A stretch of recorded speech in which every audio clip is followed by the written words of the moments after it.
Okay, so here we are back at Zone 1 and going to do the Zone 1 design. Again, this is, there you can see a little bit.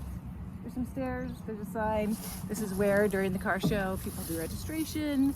The neighbors that sit out and watch the park the most live right there. And they have kids that come over. There's also a garden bed that a group started at one point, and some water. There's also a few picnic tables. This is a pretty good Zone 1 area, and so how I'm gonna think about it is like there's a lot of foot traffic through here. I can't do like a big garden.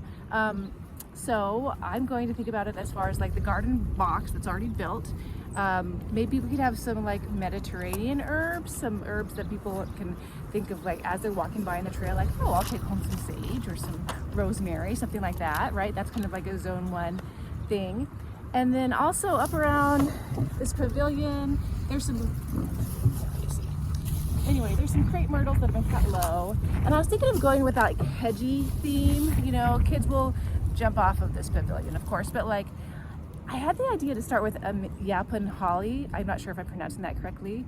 The one that has a caffeine-like derivative.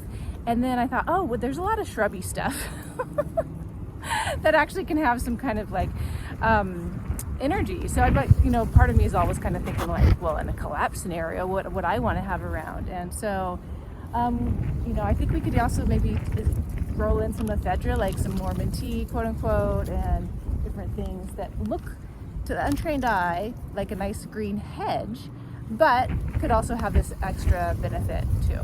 This area here, this building right here is a pavilion that I'm in front of.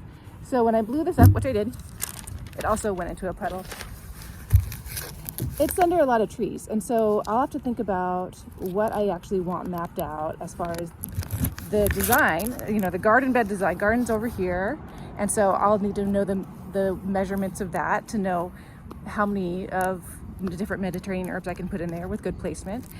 And then around here, I'll probably want to know the distance between the tree and the pavilion, just as far as like how this hedge thing that I've kind of got in my head, how wide can that go out before it gets in the way of walking paths or something like that. And the distance between the two would be handy, you know, but like if you're feeling overwhelmed with base map info, think about like what do you really need to do to know in order for you to put the plants in there properly. And then again, if you want to go back to the plant design video, you could also just grab objects to make sure that they fit within your concept of like the design that you're trying to make as well. So one step at a time, and we'll get through this Zone 1 design too. Okay, so here's that really messy base map that I just took some rough measurements on in order to get to that much nicer base map of the Zone 1 area. All that's needed there. And then that led me to the design. So popped in a bunch of Mediterranean herbs and the hedge like I talked about. But Zone 1 is also, people are here. This might be a good place for a wash area. This might be a good place for kids to fill up a bird bath. It might be a good place to have a bulletin board for the community to see what's going on. And then the side view, picture of the site. And then there's the side view. I just printed it out in grayscale and then used that marker over it to show what it would like when it was done.